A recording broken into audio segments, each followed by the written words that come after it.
Este relato en audio ha sido generado con inteligencia artificial para el canal La Voz de Papel. Puede tener algunos fallos de pronunciación. Esperamos de todo corazón que disfrutes del libro. Título del libro: La aventura de los 6 Napoleones. No tenía nada de raro que el señor Lestrade, de Scotland Yard, pasara a visitarnos por las tardes, y sus visitas eran muy bien acogidas por Sherlock Holmes porque le permitían mantenerse al día de lo que sucedía en la dirección de la policía.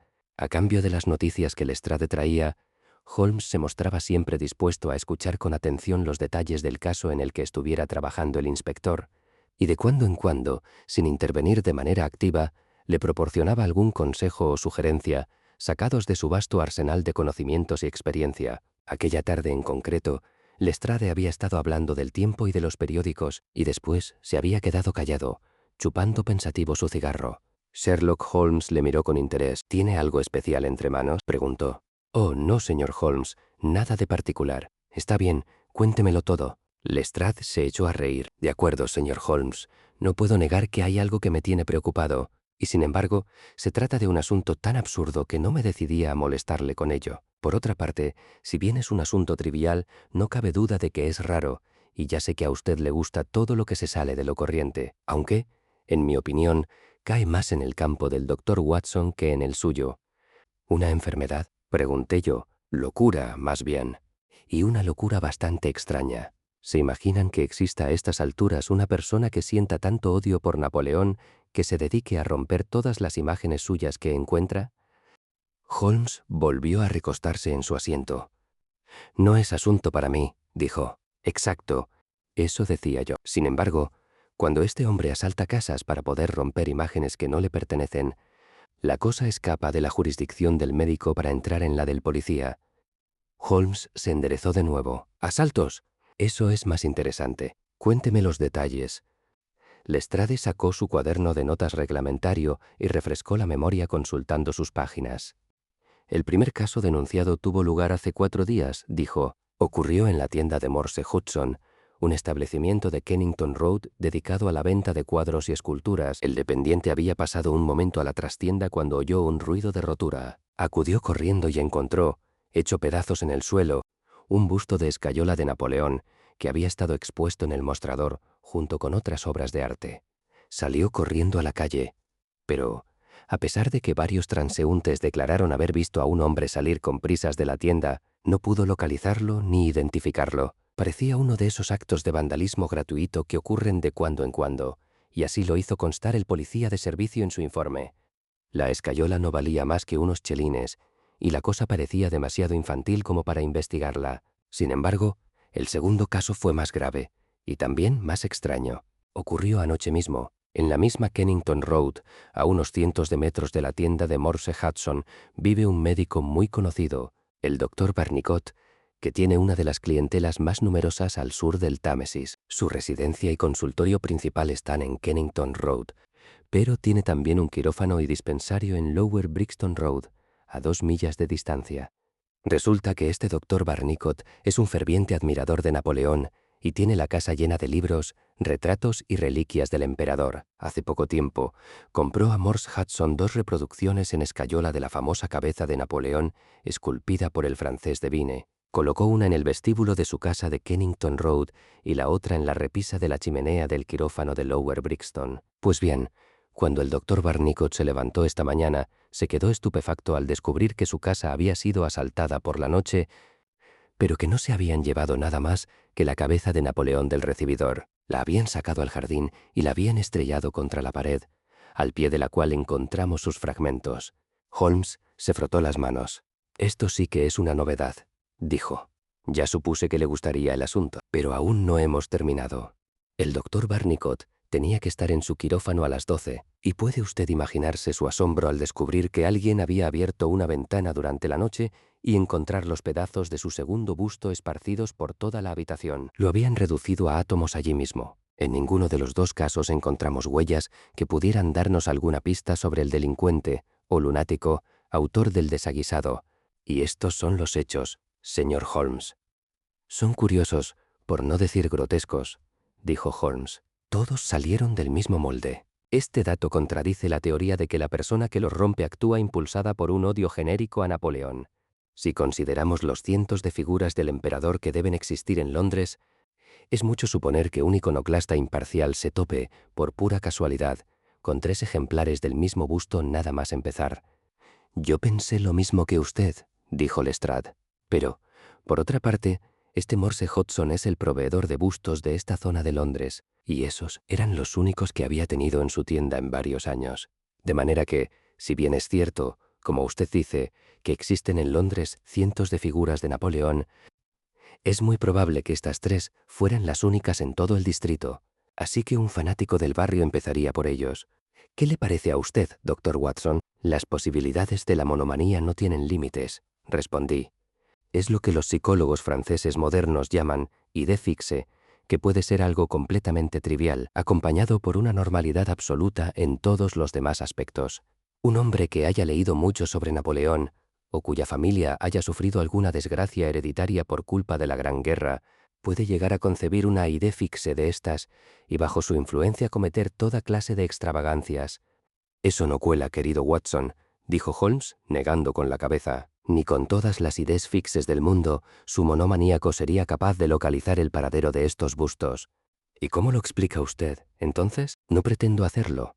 Me limito a hacer notar que existe un cierto método en las excéntricas actividades de este caballero. Por ejemplo, en el vestíbulo del doctor Barnicot, donde el ruido podría despertar a la familia, sacó el busto de la casa antes de romperlo. Sin embargo, en el quirófano, donde había menos peligro de provocar una alarma, lo rompió en el mismo sitio donde estaba.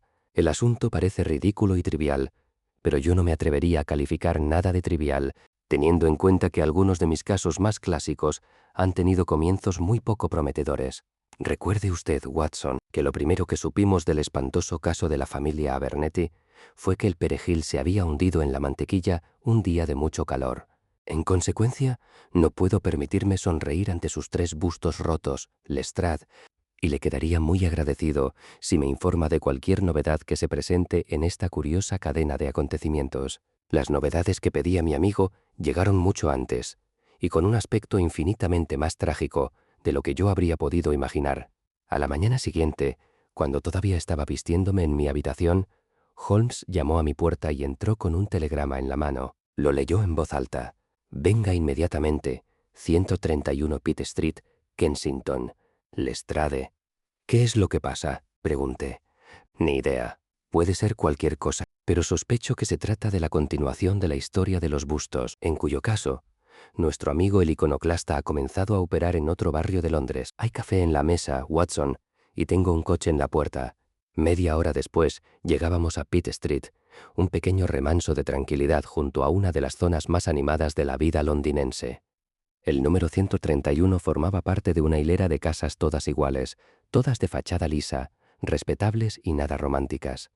Al acercarnos, vimos una multitud de curiosos que se agolpaba contra la verja que había delante de la casa. Holmes soltó un silbido. «¡Por San Jorge!». Se trata, por lo menos, de un intento de asesinato. Por menos de eso, un mensajero de Londres no se para a mirar. Ha habido un acto de violencia, como se deduce de los hombros caídos y el cuello estirado de aquel individuo. ¿Qué es eso, Watson? El escalón más alto está fregado y los demás están secos, y hay pisadas por todas partes. Bueno, ahí tenemos a Lestrade en la ventana delantera y pronto nos enteraremos de todo. El inspector nos recibió con una cara muy seria y nos hizo pasar a una sala de estar, donde un hombre mayor, desgreñado y nerviosísimo, vestido con un batín de franela, daba zancadas de un lado a otro. Lestrade nos lo presentó como el propietario de la casa, señor Horace Harker, del Sindicato Central de Prensa. «Es otra vez el asunto de los Napoleones», dijo Lestrade. «Anoche pareció usted interesado, señor Holmes, y pensé que tal vez le gustaría estar presente ahora que el caso ha tomado un giro mucho más grave». «¿Qué giro ha tomado?». «El de asesinato.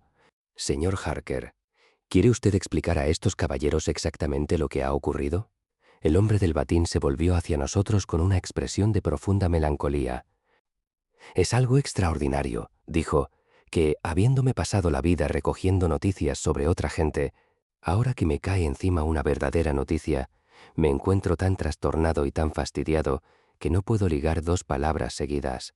Si hubiera venido aquí como periodista, me habría entrevistado a mí mismo y habría colocado 2 columnas en todos los periódicos de la tarde. En cambio, así estoy regalando un material valioso contando la historia una y otra vez a toda una serie de personas diferentes sin sacarle yo ningún provecho. No obstante, he oído hablar de usted, señor Holmes, y si consigue usted explicar este asunto tan raro, me sentiré compensado por la molestia de tener que contarle la historia.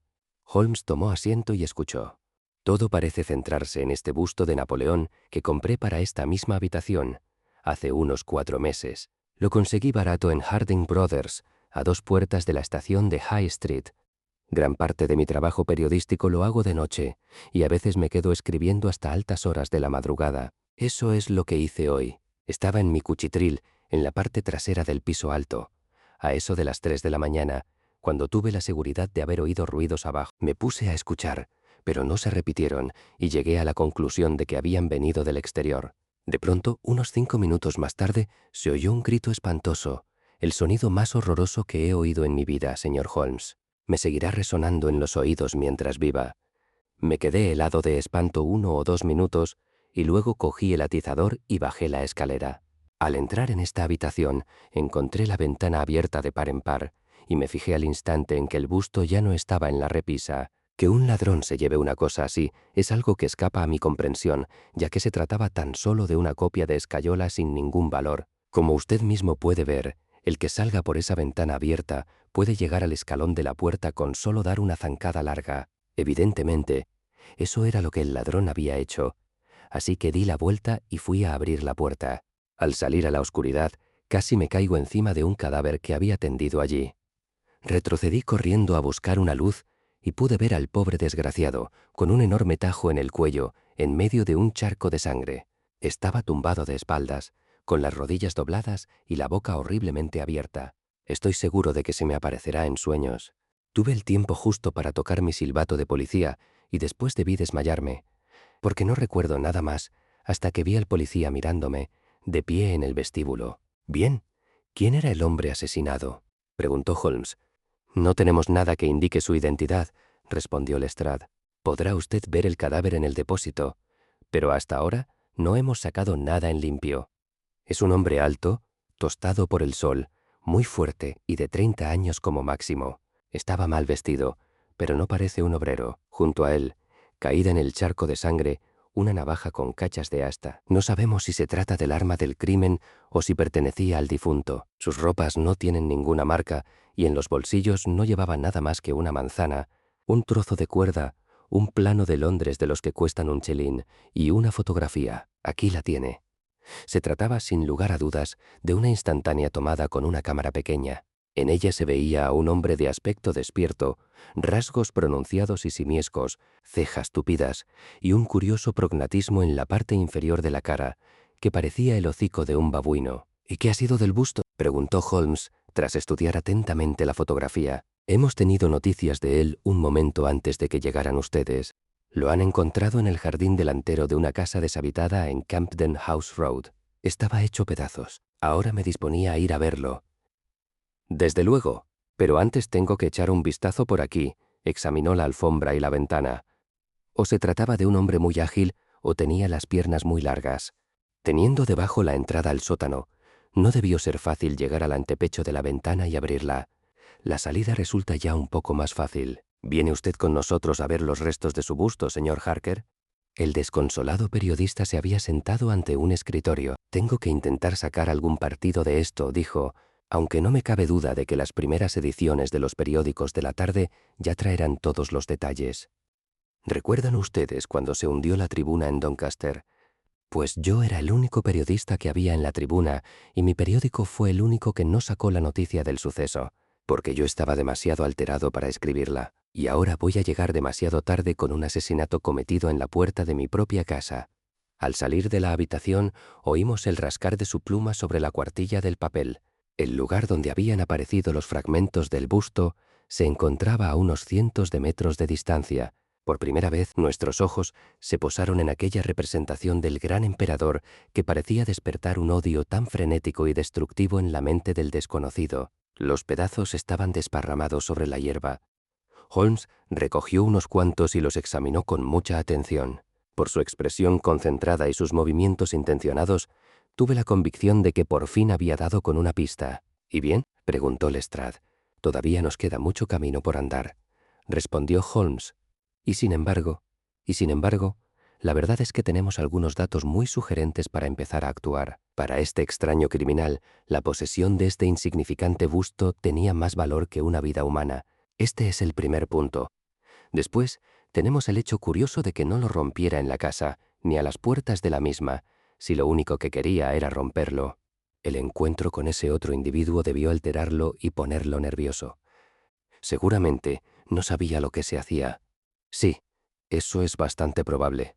Pero me gustaría llamar su atención de manera muy especial hacia la situación de esta casa, en cuyo jardín se destrozó el busto. Lestrade miró a su alrededor. La casa está desocupada, así que estaba seguro de que nadie le molestaría en el jardín. Sí, pero hay otra casa vacía más arriba, y tuvo que pasar delante de ella para llegar a esta otra. ¿Por qué no lo rompió allí, dado que es evidente que a cada metro que lo siguiera llevando, aumentaba el riesgo de tropezarse con alguien? «Me rindo», dijo Lestrade. Holmes señaló la farola situada sobre nuestras cabezas. Aquí podía ver lo que hacía, pero allí no. Esa fue la razón. «Por Júpiter, es verdad», exclamó el inspector. «Ahora que lo pienso, el busto del doctor Barnicot lo rompieron cerca de una lámpara roja. Y bien, señor Holmes, ¿qué vamos a hacer con este dato? Recordarlo, tenerlo en cuenta. Puede que más adelante demos con algo que encaje con él. ¿Qué medidas se propone tomar ahora, Lestrade? En mi opinión, la manera más práctica de abordar el asunto es identificar al muerto. No creo que nos resulte muy difícil. Cuando hayamos averiguado quién era y con quién se relacionaba, dispondremos de un buen punto de partida para averiguar qué estaba haciendo anoche en Pitt Street y quién se tropezó con él y lo mató a la puerta de la casa del señor Horace Harker. ¿No lo cree usted así? Sin duda alguna. Sin embargo, no es así, ni mucho menos como yo abordaría el caso. ¿Y qué es lo que haría usted?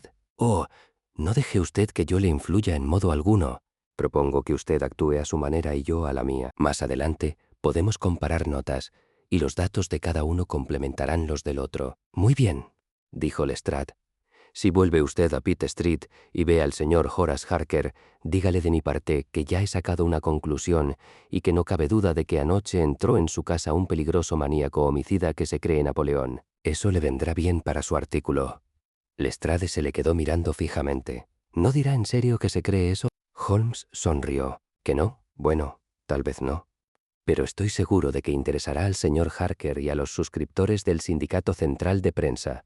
Y ahora, Watson, creo que tenemos por delante una jornada larga y bastante complicada. Me gustaría mucho, Lestrade, que pudiera usted pasarse por Baker Street a hacernos una visita a las 6 de esta tarde. Hasta entonces, me gustaría conservar esta fotografía encontrada en el bolsillo de la víctima. Es posible que tenga que solicitar su compañía y su ayuda para una pequeña expedición que, si mi cadena de razonamientos resulta ser correcta, tendremos que emprender esta noche. Hasta entonces, adiós y buena suerte. Sherlock Holmes y yo caminamos juntos hasta High Street, y allí nos detuvimos ante la tienda de Harding Brothers, donde se había adquirido el busto. Un joven dependiente nos comunicó que el señor Harding estaría ausente hasta la tarde, y que él era nuevo y no podía darnos ninguna información. El rostro de Holmes dio señales de decepción y fastidio. «Bueno, Watson, no podemos esperar que todo nos salga bien a la primera», dijo por fin. «Si el señor Harding no viene hasta la tarde, tendremos que volver por la tarde. Como ya habrá sospechado, estoy intentando seguir la pista de esos bustos hasta su fuente de origen, con el fin de averiguar si existe alguna particularidad que explique su curioso destino. Vayamos a la tienda de Morse Hudson, en Kennington Road, y veamos si él puede arrojar algo de luz sobre el problema». Tardamos una hora en coche en llegar al establecimiento del vendedor de cuadros. Era un hombre bajo y rechoncho, de rostro colorado y carácter irascible. «Sí, señor, en mi mismo mostrador», dijo. «No sé para qué pagamos impuestos, si luego cualquier rufián puede entrar y romper las propiedades de uno». «Sí, señor. Fui yo quien le vendió al doctor Barnicot las dos figuras». «Es una vergüenza, señor. Es una campaña nihilista, estoy seguro. Solo a un anarquista se le ocurriría ir por ahí rompiendo estatuas. Republicanos rojos, eso es lo que son. ¿Que a quién le compré las figuras? ¿Y eso qué tiene que ver? Está bien. Si se empeña en saberlo, se las compré a Gelder Co., de Church Street, Stepney, una firma muy conocida en el negocio y desde hace 20 años. ¿Qué cuántas compré? ¿3? ¿2? Y una son 3. 2 del doctor Barnicot y una que rompieron a plena luz del día en mi propio mostrador. ¿Que si conozco a este hombre de la fotografía? No, no lo conozco. Pero... sí, me parece que sí. Pero sí es Beppo. Era una especie de italiano que trabajaba por libre y que hizo algunos trabajos para la tienda. Sabía tallar un poco, dorar un marco, cosas por el estilo. Me dejó la semana pasada y desde entonces no he sabido nada de él. No, no sé de dónde vino ni a dónde fue. Mientras estuvo por aquí, no tuve ninguna queja de él. Se marchó 2 días antes de que rompieran el busto. Bien, eso es todo lo que razonablemente podemos esperar sacar de Morse Hudson, dijo Holmes al salir de la tienda. Tenemos a este Beppo como factor común, tanto en Kennington como en Kensington, así que no hemos recorrido estas 10 millas en vano. Ahora, Watson, vamos a Gelder Co., de Stepney, la fuente de origen de los bustos. Mucho me extrañaría que no sacásemos algo en limpio de allí. Cruzamos en rápida sucesión el borde del Londres elegante, el Londres hotelero, el Londres teatral, el Londres literario, el Londres comercial y, por último, el Londres marítimo, hasta llegar a una ciudad de 100.000 almas junto al río, en cuyas casas de apartamentos sudan y se sofocan desplazados de toda Europa. Allí, en una amplia avenida donde en otros tiempos residían los comerciantes ricos de la ciudad, encontramos el taller de escultura que íbamos buscando. La parte exterior era un gran patio lleno de piedras monumentales. En el interior había un local muy espacioso, en el que 50 operarios se dedicaban a tallar o moldear. El encargado, un alemán rubio y corpulento, nos recibió educadamente y respondió con claridad a todas las preguntas de Holmes. Una consulta a los libros reveló que se habían hecho cientos de escayolas a partir de una reproducción en mármol de la cabeza de Napoleón esculpida por Devine, pero que las 3 enviadas a Morse Hudson, aproximadamente un año atrás, formaban parte de una partida de 6 y que las otras 3 se habían enviado a Harding Brothers, de Kensington. No existía razón alguna para que esas 6 fueran diferentes de las demás escayolas. No se le ocurría ningún posible motivo para que alguien quisiera destruirlas. Es más, la idea le daba risa. El precio de venta al por mayor era de 6 chelines, pero el minorista podía sacar 12 o más. La copia se sacaba en 2 moldes, uno de cada lado de la cara, y luego se juntaban los 2 perfiles de escayola para formar el busto completo. El trabajo solían realizarlo obreros italianos en el mismo local donde nos encontrábamos. Una vez terminados, los bustos se ponían a secar sobre una mesa en el pasillo y después se almacenaban. Eso era todo lo que podía decirnos, pero la presentación de la fotografía tuvo un notable efecto sobre el encargado. Su cara enrojeció de ira y sus cejas se fruncieron sobre sus azules y teutónicos ojos. «¡Ah, granuja!», exclamó. «Sí, ya lo creo. Le conozco muy bien. Este ha sido siempre un establecimiento respetable, y la única vez que hemos tenido aquí a la policía fue por culpa de este individuo. Eso fue hace más de un año. Apuñaló a otro italiano en la calle, y luego vino al taller con la policía pisándole los talones, y aquí lo detuvieron. Se llamaba Beppo. Nunca supe su apellido. Me está bien empleado por contratar a un tipo con esa cara, pero era buen trabajador, uno de los mejores. ¿Qué le cayó? El otro no murió, así que le cayó solo un año. Seguro que ya está libre, pero por aquí no se ha atrevido a asomar la nariz. Tenemos aquí a un primo suyo, y estoy casi seguro de que él podría decirle por dónde anda. No, no, dijo Holmes, ni una palabra al primo, ni una palabra, se lo ruego. Se trata de un asunto muy importante, y cuantos más progresos hago, más importante parece. Cuando consultó usted en el libro la venta de esas escayolas, me fijé en que la fecha era el 3 de junio del año pasado. ¿Podría decirse aproximadamente consultando los pagos de jornales? Sí, continuó, después de pasar páginas durante un rato. Recibió su última paga el 20 de mayo. Gracias, dijo Holmes. Creo que ya no necesito seguir abusando de su tiempo y su paciencia. Con una última advertencia de que no dijera nada de nuestras averiguaciones, nos dirigimos de nuevo hacia el oeste. Hasta bien avanzada, la tarde no pudimos tomar un apresurado almuerzo en un restaurante. A la entrada, el cartelón de un vendedor de periódicos anunciaba «Atrocidad en Kensington, asesinado por un loco», y el contenido del periódico demostraba que el señor Horace Harker había conseguido Después de todo, hacer llegar su relato a la imprenta. La narración del incidente, en un estilo sumamente sensacionalista y florido, ocupaba 2 columnas. Holmes apoyó el periódico en las vinagreras y lo leyó mientras comíamos. En 1 o 2 ocasiones se rió por lo bajo. «Esto está muy bien, Watson», dijo. «Escuche esto.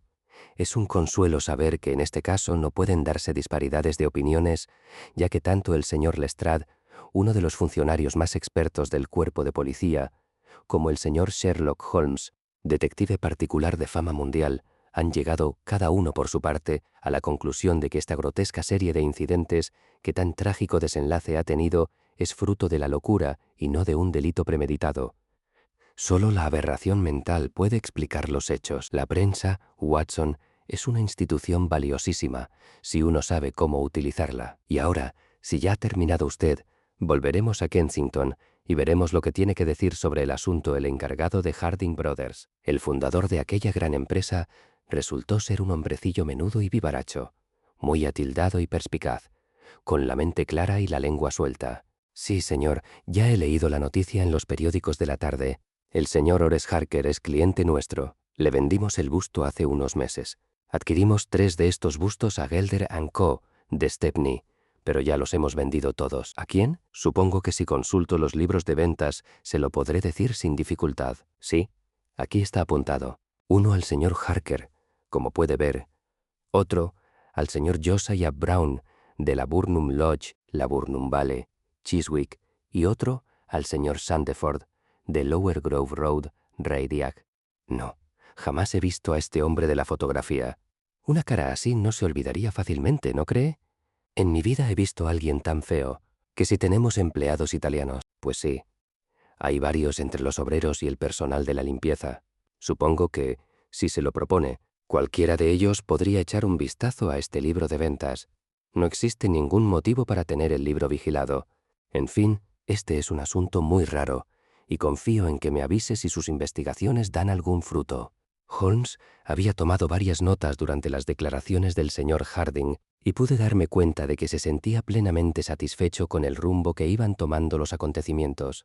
Sin embargo, no hizo ningún comentario, exceptuando el de que, si no nos dábamos prisa, íbamos a llegar tarde a nuestra cita con Lestrade. Y efectivamente, cuando llegamos a Baker Street, el inspector ya se encontraba allí, dando zancadas de un lado a otro de la habitación, consumido de impaciencia. Su aspecto solemne daba a entender que su jornada de trabajo no había sido infructuosa. «¿Qué tal?», preguntó. «¿Ha habido suerte, señor Holmes?» «Hemos tenido un día muy ocupado, pero no todo ha sido tiempo perdido», explicó mi amigo. «Hemos visto a los 2 comerciantes y también a los fabricantes de los bustos. Ahora puedo seguirle la pista a cada uno de los bustos desde el principio». «¡Los bustos!», exclamó Lestrade. «Bueno, usted tiene sus propios métodos, señor Sherlock Holmes, y no seré yo quien diga una palabra en contra de ellos, pero me parece que yo he aprovechado la jornada mejor que usted. He identificado al muerto». «No me diga». «Y he descubierto un móvil para el crimen». «Espléndido». «Uno de nuestros inspectores está especializado en Saffron Hill y el barrio italiano». Pues bien, el cadáver llevaba colgado del cuello un símbolo católico, y esto, junto con el tono de su piel, me hizo pensar que era latino. El inspector Hill lo identificó nada más verlo. Se llamaba Pietro Benucci, natural de Nápoles, y era uno de los peores asesinos de Londres. Estaba relacionado con la mafia, que, como usted sabe, es una organización política secreta que impone sus reglas por medio del asesinato. Como ve, las cosas empiezan a aclararse. Lo más probable es que el otro tipo sea también italiano y miembro de la mafia. Ha debido romper alguna de sus reglas y la organización envió a Pietro para ajustarle las cuentas.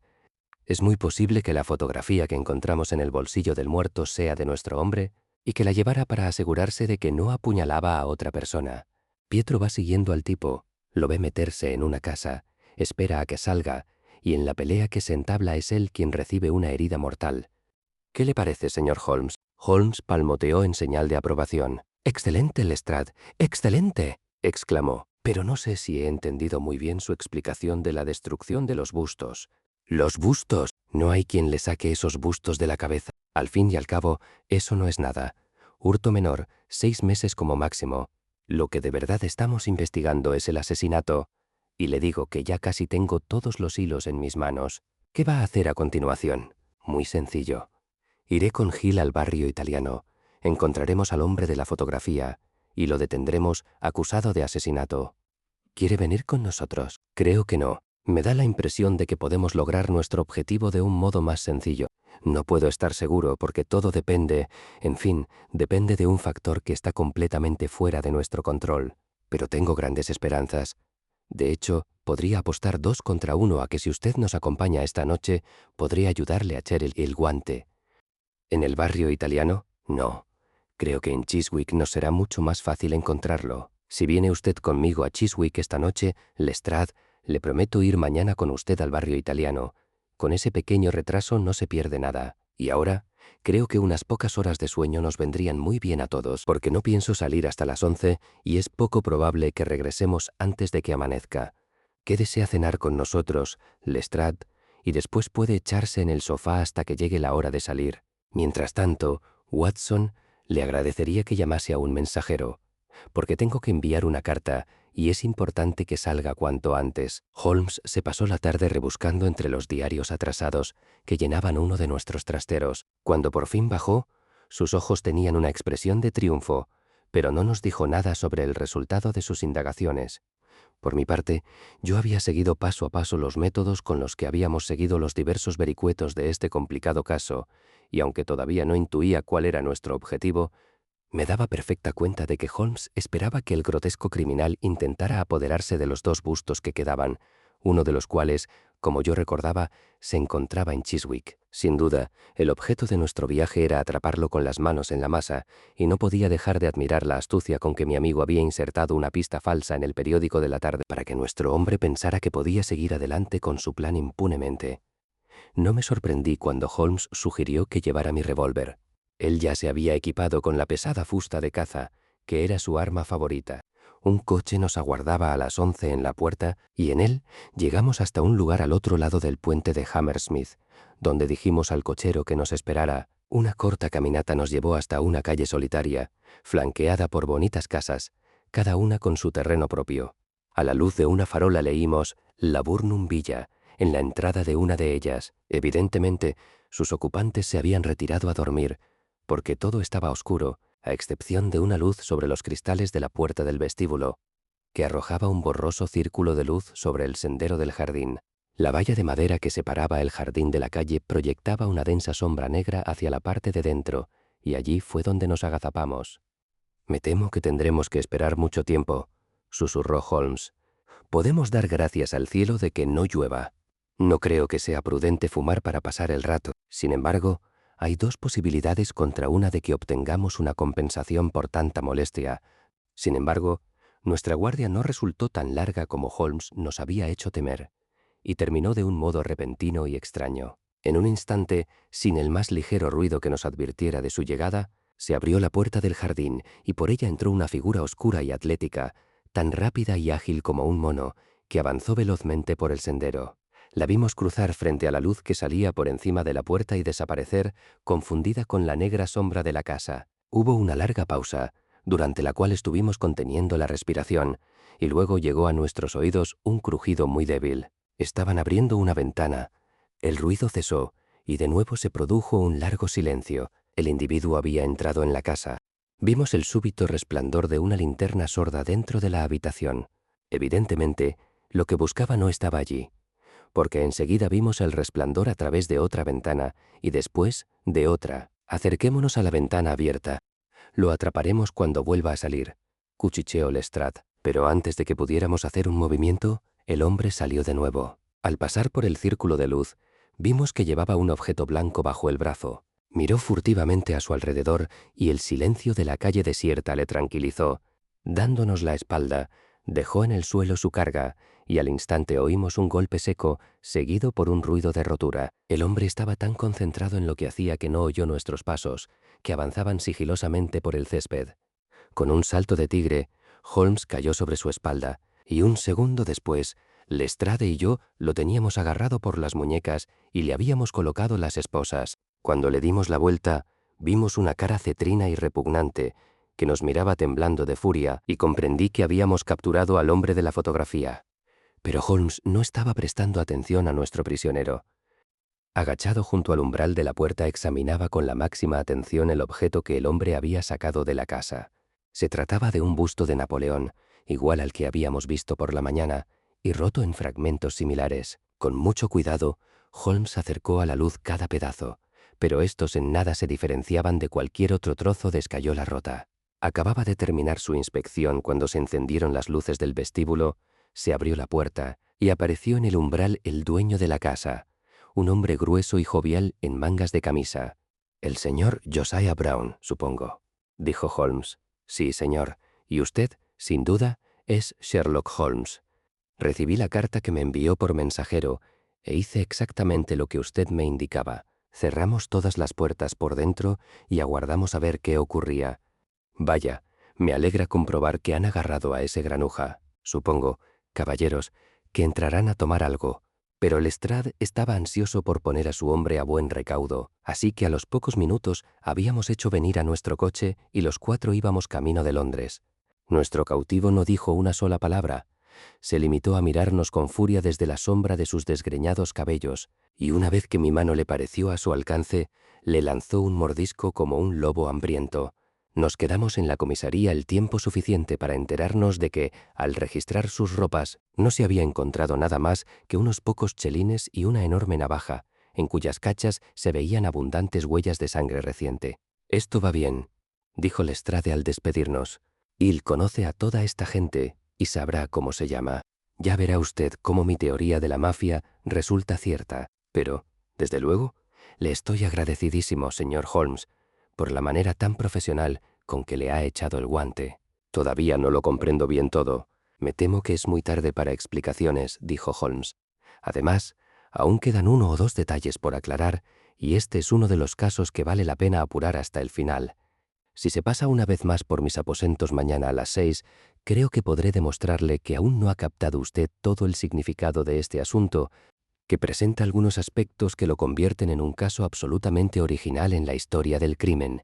Si alguna vez le autorizo a escribir más crónicas de mis pequeños problemas, Watson, estoy seguro de que el relato de la singular aventura de los bustos de Napoleón animará considerablemente sus páginas». Cuando volvimos a reunirnos a la tarde siguiente, Lestrade venía provisto de abundante información acerca de nuestro detenido. Al parecer, se llamaba Beppo, de apellido desconocido. Era un truán bastante conocido en la colonia italiana. En otros tiempos había sido un hábil escultor que se ganaba honradamente la vida, pero se había torcido por el mal camino y ya había estado 2 veces en la cárcel. Una por hurto y la otra, como ya sabíamos, por apuñalar a un compatriota. Hablaba inglés a la perfección. Todavía se ignoraban los motivos que le impulsaban a destrozar los bustos, y se negaba a responder a cualquier pregunta sobre el tema. Pero la policía había descubierto que era muy probable que los bustos hubieran sido hechos por sus propias manos, ya que había realizado trabajos de este tipo en el establecimiento de Gelder & Co. Holmes escuchó con atención y cortesía toda esta información, gran parte de la cual ya conocíamos, pero yo, que le conocía bien, me daba perfecta cuenta de que sus pensamientos estaban en otra parte, y detecté una mezcla de desasosiego e impaciencia bajo la máscara que asumía de manera habitual. Por fin, se levantó de su asiento con los ojos chispeantes. Había sonado la campanilla de la puerta. 1 minuto después, oímos pasos en la escalera, y al momento penetró en la habitación un hombre ya mayor, de rostro sonrosado y patillas entrecanas. Llevaba en la mano derecha una anticuada bolsa de viaje que depositó sobre la mesa. «¿Está aquí el señor Sherlock Holmes?» Mi amigo hizo una inclinación de cabeza y sonrió. «El señor Sandeford, de Reading, ¿verdad?», dijo. «Sí, señor. Me temo que llego un poco tarde, pero los trenes han sido un desastre. Me escribió usted acerca de un busto que obra en mi posesión». «Exacto.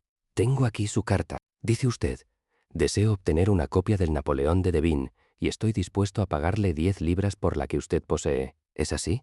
«Desde luego». Me sorprendió mucho su carta, porque no puedo imaginar cómo se enteró usted de que yo poseía semejante objeto. Es natural que le haya sorprendido, pero la explicación es muy sencilla. El señor Harding, de Harding Brothers, me dijo que le había vendido a usted el último ejemplar y me dio su dirección. «Ah, con que fue así. ¿Le dijo lo que pagué por él?» «No, no me lo dijo. Mire, yo soy un hombre honrado, aunque no sea muy rico. Solo pagué 15 chelines por el busto, y creo que tiene usted derecho a saberlo antes de que yo acepte sus 10 libras. Sus escrúpulos le honran, señor Sandeford, pero yo ofrecí ese precio y estoy dispuesto a mantenerlo. Vaya, es usted muy espléndido, señor Holmes. He traído el busto, como usted me pedía. Aquí lo tiene. Abrió la bolsa, y por fin vimos sobre nuestra mesa un ejemplar completo de aquel busto que ya habíamos contemplado más de una vez hecho pedazos. Holmes sacó un papel del bolsillo y puso un billete de 10 libras sobre la mesa. Haga usted el favor de firmar este papel, señor Sandeford, en presencia de estos testigos. Es una simple declaración de que me transfiere a mí todos los derechos que haya podido tener sobre este busto. Soy un hombre metódico, ¿sabe usted? Y nunca se sabe qué giro pueden tomar las cosas más adelante. Muchas gracias, señor Sandeford. Aquí tiene su dinero y le deseo muy buenas tardes. Cuando nuestro visitante hubo desaparecido, Sherlock Holmes inició una serie de movimientos que nosotros seguimos fascinados. Comenzó por sacar de un cajón un mantel blanco y limpio y extenderlo sobre la mesa. A continuación, colocó el recién adquirido busto en el centro del mantel. Por último, tomó su fusta de caza y asestó con ella un fuerte golpe en la cabeza de Napoleón. La figura se rompió en pedazos y Holmes se inclinó ansioso sobre los destrozados restos.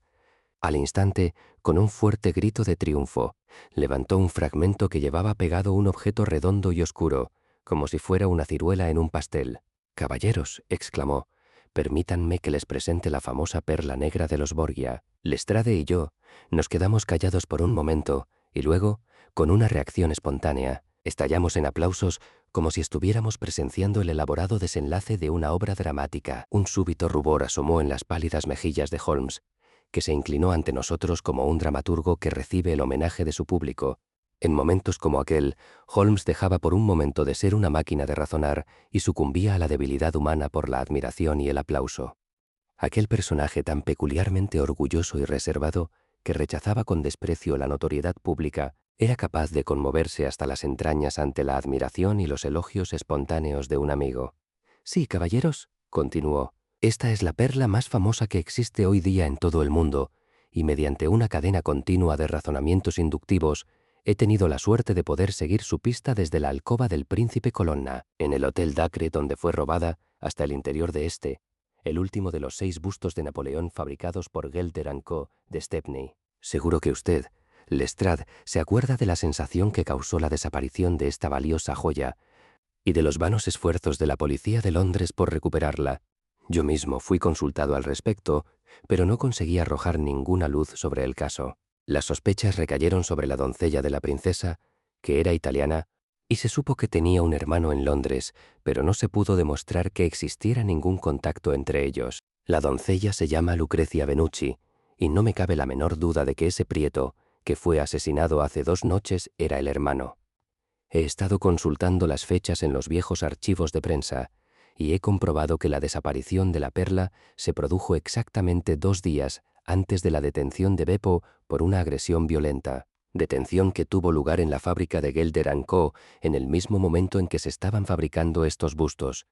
Ahora ya pueden ver con toda claridad la secuencia de los hechos, aunque por supuesto los contemplan en el orden inverso al que se me fueron presentando a mí. Beppo tenía en su poder la perla, tal vez se la robó a Pietro, tal vez fuera cómplice de Pietro, incluso es posible que actuara de intermediario entre Pietro y su hermana. La verdadera situación no tiene demasiada importancia para nosotros. Lo importante es que él tenía la perla y que la llevaba encima en aquel momento cuando le perseguía la policía.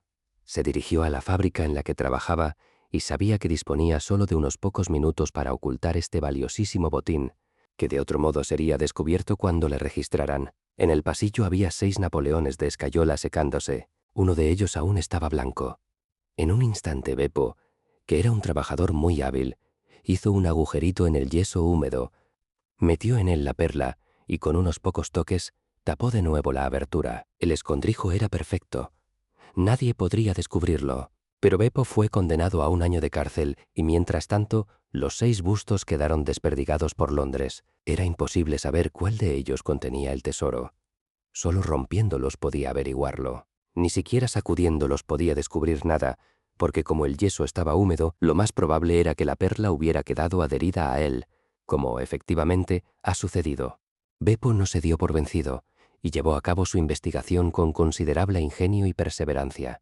Por medio de un primo que trabaja en Gelder, se informó de los minoristas que habían adquirido los bustos. Se las arregló para conseguir trabajo en Morse Hudson, y de este modo siguió la pista a 3 de ellos. La perla no estaba en ninguno. Entonces, con ayuda de algún empleado italiano, logró averiguar dónde habían ido a parar los otros 3 bustos.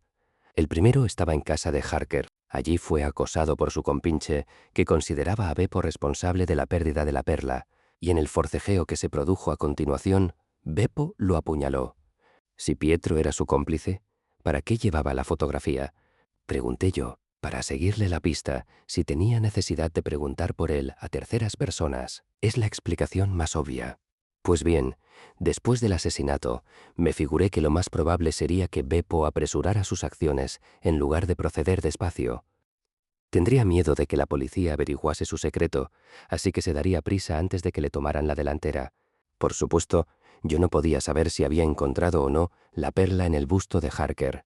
Ni siquiera estaba seguro de que se tratara de la perla, pero era evidente que andaba buscando algo, puesto que se llevó el busto a varias casas de distancia para romperlo en un jardín que tuviera una farola al lado, puesto que el busto de Harker era uno de los 3 que quedaban. Las posibilidades eran exactamente las que yo les dije. 2 contra 1 a que la perla no se encontraba allí. Quedaban 2 bustos, y lo natural era que fuera primero a por el de Londres. Avisé a los habitantes de la casa, con el fin de evitar una segunda tragedia, y allá fuimos nosotros, con magníficos resultados. Pero entonces, desde luego, yo ya estaba seguro de que andábamos detrás de la perla de los Borgia. El apellido del hombre asesinado conectaba un caso con el otro. Solo quedaba ya un busto, el de Reading, y en él tenía que estar la perla. Se lo compré a su propietario en presencia de ustedes, y ahí lo tienen. Permanecimos unos momentos sentados en silencio. Al fin, Lestrade dijo: «Bueno, Holmes, le he visto manejar un buen número de casos, pero no creo haber visto jamás uno tan bien llevado como este. No tenemos celos de usted en Scotland Yard. No, señor. Nos sentimos orgullosos de usted, y si se pasa por allí mañana, no habrá un solo hombre, desde el inspector más viejo al guardia más joven, que no se alegre de estrecharle la mano». «Gracias», dijo Holmes. «Gracias». Y mientras se volvía de espaldas, me pareció que jamás le había visto tan cerca de dejarse llevar por las más tiernas emociones. Pero un instante después, volvía a ser el pensador frío y práctico de siempre. «Ponga la perla en la caja fuerte, Watson», dijo, «y saque los papeles del caso de falsificación de Conk Singleton. Adiós, Lestrade. Si tiene algún problemilla, le haré encantado, si me es posible, 1 o 2 sugerencias que le ayuden a solucionarlo».